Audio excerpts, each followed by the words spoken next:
নমস্কার সবাইকে, আশা করছি সবাই খুব ভালো আছো। যারা গ্র্যাজুয়েশন পড়ছো, শেষের দিকে গ্র্যাজুয়েশন, তারা অলরেডি বুঝে গেছো যে এর গ্র্যাজুয়েশনের পরে তোমরা জেনারেল লাইনে খুব বেশি চাকরির স্কোপ কিন্তু নেই এবং পাওয়ার সম্ভাবনা খুব কম।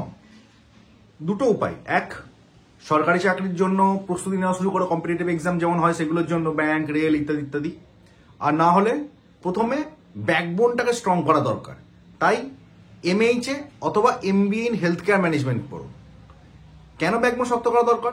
যারা তোমরা সরকারি চাকরির প্রস্তুতি নিচ্ছ অবশ্যই নাও, ভেরি গুড।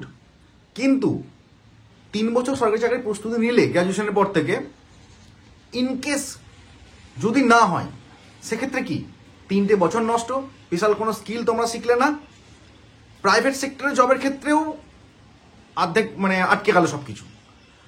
তাই বলি এমএইচএ বা MBA in health care management কোর্সটা গ্র্যাজুয়েশন কমপ্লিট হওয়ার সাথে সাথেই তোমরা করে নাও, মাত্র 2 বছরের কোর্স। তারপরে তোমরা তোমাদের ইচ্ছা যদি থাকে ব্যাংক সেক্টরে যাবে বা রেল সেক্টরে যাবে বা তুমি আদার্স যে কোনো কম্পিটিটিভ এক্সামে যেতে চাও, ফুডে যেতে চাও, যেতে পারো। কিন্তু প্রথমে আমার ব্যাকবোনটা শক্ত করা খুব দরকার। মানে এমএইচ আর এমবিএ কোর্সটা যদি তোমরা করে নাও, তাহলে কি কি অপরচুনিটি তোমরা পাবে? প্রথমত, না খেয়ে মরতে হবে না, এটা বাস্তব। বর্তমানে পশ্চিমবঙ্গ বা তথা ভারতবর্ষের যা চাকরির অবস্থা, আমরা সবাই এটাই আশঙ্কা করি যে না খেয়ে যেন না মরি। কিছু একটা করতে হবে, ইনকামের একটা রাস্তা তো করতে হবে। তো সেই জায়গায় এমএইচ আর এমবিএ কোর্স কিন্তু তোমাদেরকে ফুল সাপোর্ট দেবে এবং ব্যাকবোন স্ট্রং করতে সাহায্য করবে। এই দুটো এমনই কোর্স, গ্র্যাজুয়েশনের পরে যদি তোমরা করে নাও, যে কোনো প্রাইভেট হসপিটাল, যে কোনো ডায়াগনস্টিক সেন্টারে ইজিলি জব পাওয়া পসিবল। হ্যাঁ, সত্যি 100% কনফার্ম, ইজিলি জব পাওয়াটা পসিবল যদি এমএইচএ অথবা MBA in health care management কোর্সটা করো। তোমরা যারা কোভিডের সময় বাজার দেখেছো বা বুঝেছো, তারা সবাই জানো সমস্ত সেক্টরে চাকরি যখন চলে যাচ্ছে, একমাত্র হেলথ সেক্টর কিন্তু মাথা উঁচু করে আছে। কারণ কি, হেলথ সেক্টর ছাড়া অন্য কোনো সেক্টরে কিন্তু এত জব অপরচুনিটি নেই আজকের দিনে, 2025-এ দাঁড়িয়ে বলছি। সেটা আমাদেরকে কোভিড খুব ভালো মতো করে দেখিয়ে দিয়েছে। যখন কোভিড হয় তখন আমি প্রাইভেট সেক্টরে জব করতাম, হসপিটালে জব করতাম, প্রাইভেট সেক্টরে ছিলাম। তো যখন আমার বন্ধু বান্ধব বা আদার্সদের দেখছি যে জবলেস হয়ে পড়ছে, ইঞ্জিনিয়ার, বড় পোস্টে ইঞ্জিনিয়ার ছিল, হঠাৎ করে জবলেস, কোনো প্রাইভেট এমএনসিতে চাকরি করতো, হঠাৎ করে জবলেস। কিন্তু আমাদের তখন এক্সট্রা স্যালারি, এক্সট্রা বেনিফিট দিয়ে হসপিটাল কর্তৃপক্ষরা রেখেছিল। কারণ কি, মানুষ যতদিন আছে ততদিন তাদের রোগও আছে এবং ততদিন হসপিটালও আছে, এবং হসপিটালকে সামলানোর জন্য স্কিল্ড ম্যান পাওয়ার দরকার। সেই জন্য আমাদেরকে তখন কি বলবো, এক কথায় তেল মেরে রাখা হয়েছে। তো হয়তো কোভিডের পরিস্থিতি আমাদের বাস্তবে হয়তো পুনরায় হয়তো নাও আসতে পারে বা আসতেও পারে। যাই হোক না কেন, হেলথ কেয়ার সেক্টরে জব কারোর কখনো যায় না। দিনে দিনে হেলথ কেয়ার সেক্টর গ্রো করছে, তোমরা নিঃসন্দেহে এমএইচ বা MBA in health care management পড়তে পারো। এবার আসি এই দুটো কোর্সের জব রোল কি হয় প্রাইভেট এবং গভর্নমেন্ট সেক্টরে। গভর্নমেন্ট সেক্টরে আমি যখন জয়েন করলাম, তারপর থেকে গভর্নমেন্ট সেক্টরের জব রোলটা আরো ভালো মতো করে বুঝতে পারলাম। আমার বর্তমানে পোস্টিং হচ্ছে বলাগড় গ্রামীণ হসপিটাল, যেটা আহমেদপুর রুরাল হসপিটাল নামে পরিচিত। সেখানে আমি বর্তমানে as a public health manager job করছি। তো যেটা বলার, প্রাইভেট সেক্টরে জব হয় MBA in health care management, MH এর ক্ষেত্রে প্রায় সমান, কিন্তু স্যালারি পার্থক্য থাকে। কেমন হয়, ধরো ওপিডিতে তুমি জব পেলে, ওপিডিতে মেন জবটা কি থাকে, যে কোনো পেশেন্ট, আমি সংখ্যায় বলছি, ভিডিওটা খুব একটা লেন্দি আমি করতে চাইছি না।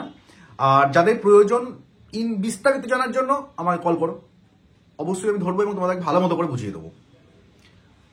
তো প্রথমে অল্প করে বলে নিই, ওপিডিতে যারা জব করবে বা ফ্লোরে যারা জব করবে বা অ্যাডমিশন কাউন্টারে বলো বা তোমাদের এমার্জেন্সি ডিপার্টমেন্ট, সিএসএসডি আছে, কোয়ালিটি আছে, এগুলো যারা জব করবে, জুনিয়র এক্সিকিউটিভ হয়, শুধু এক্সিকিউটিভ হয়, সিনিয়র এক্সিকিউটিভ হয়, এরপরে চলে আছে হচ্ছে অ্যাসিস্ট্যান্ট ম্যানেজার আছে, তারপর অপারেশন ম্যানেজার আছে, ডেপুটি ম্যানেজার আছে, এরকম বিভিন্ন রকম পোস্ট, সবই কিন্তু অ্যাডমিনিস্ট্রেশন পোস্ট।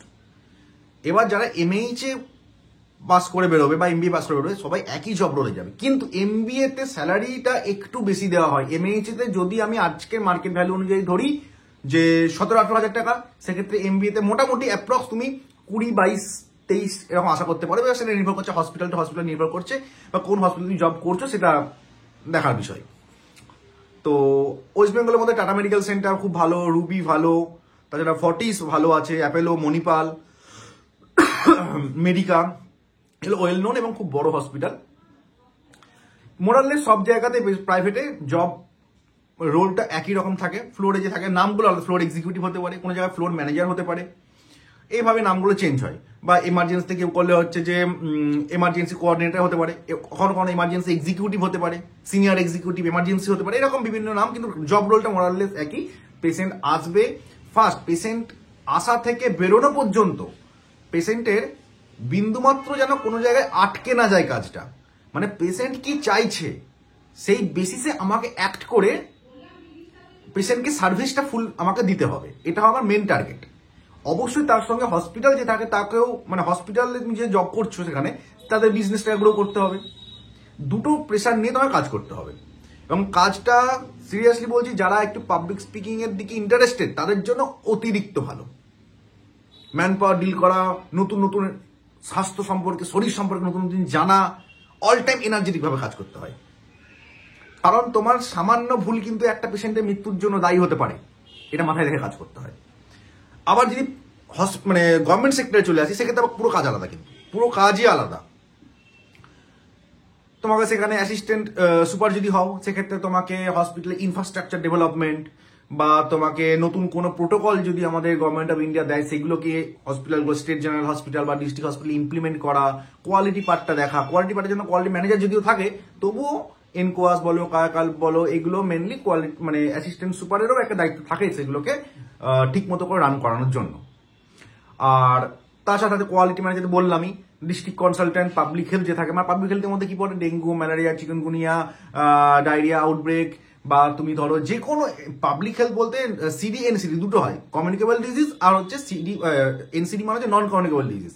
সিডির মধ্যে পড়ছে কি ডেঙ্গু, ম্যালেরিয়া, যেগুলো হচ্ছে মানে ছোঁয়াচে, এক কথায় আমরা যাকে বাংলায় বলি যে এক মানুষ থেকে আর এক মানুষ খুব তাড়াতাড়ি থ্রু বায়ু হতে পারে, থ্রু জল হতে পারে, ট্রান্সমিট হয়ে যায়। তো এই ব্যাপারটা আমাদের দেখতে হয়। আর এনসিডির মধ্যে কি বলে, নন কমিউনিকেবল ডিজিজ। তো নন কমিউনিকেবল ডিজিজের মধ্যে কি কি থাকছে, স্ট্রোক থাকে, তারপর হচ্ছে যে সুগার, প্রেশার, এইসবগুলো থাকে।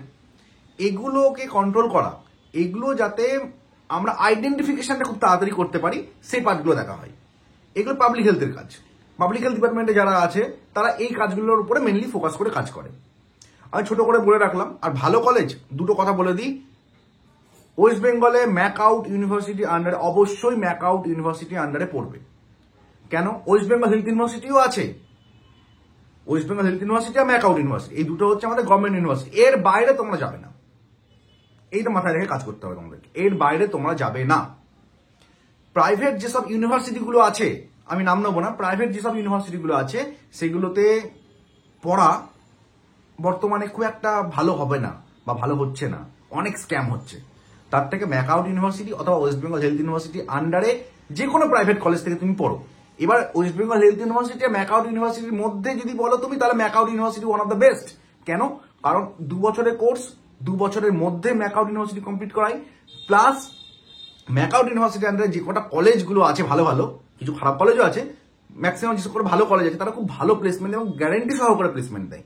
এটা খুব গুরুত্বপূর্ণ।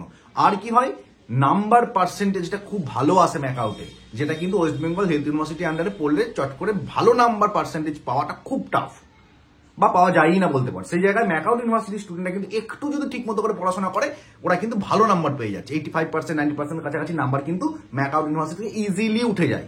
পড়াশোনাটা অনেক চাপ মুক্ত, আনন্দ করে পড়তে পারবে, শিখতে পারবে ভালো করে। আর মোটামুটি তোমার সবই বললাম। এরপরেও যদি কোনো কোয়ারি থাকে, ডিসক্রিপশন বক্সে আমার ফোন নাম্বার দেওয়া আছে, আমাকে ফোন করো। আর ম্যাকআউট ইউনিভার্সিটি আন্ডারে কি কি ভালো কলেজ আছে, আমি ডাইরেক্ট কোনো কলেজের নাম ভিডিওতে ওরকমভাবে নিতে পারি না, আমাকে ফোন করো, আমি তোমাদেরকে ডাইরেক্ট ভালো মতো করে বুঝিয়ে দেবো কোন কোন কলেজে তোমাদের পড়া উচিত, বা কোন কোন কলেজে তোমরা পড়তে পারবে বা পড়তে চাও, পড়া উচিত বলতে পারবো এক কথায়। তো ঠিক আছে, ভিডিও একটু লেন্দি হয়ে গেল, ভাবলাম ছোট করে করবো। যাই হোক, মানে এত কিছু বলার থাকে এমবিএইচ এবং এমবিএ নিয়ে, তো বলতে গেলে প্রায় 2-3 ঘন্টা হয়ে যাবে। তো তোমরা যদি আরো বেশি কিছু জানতে চাও, আরো কিছু জানতে চাও, আমাকে জানাও। আর অবশ্যই এমবিএ বা এমএইচ করার পর কিন্তু পিএইচডি করা যায় ম্যানেজমেন্টের উপরে। তো সেই ব্যাপারে যদি জানতে চাও, আমাকে অবশ্যই ডিসক্রিপশন বক্সে কমেন্ট করে জানাও। নেক্সট ভিডিওটা তাহলে সেই নিয়েই বানাবো। ভালো থেকো সবাই।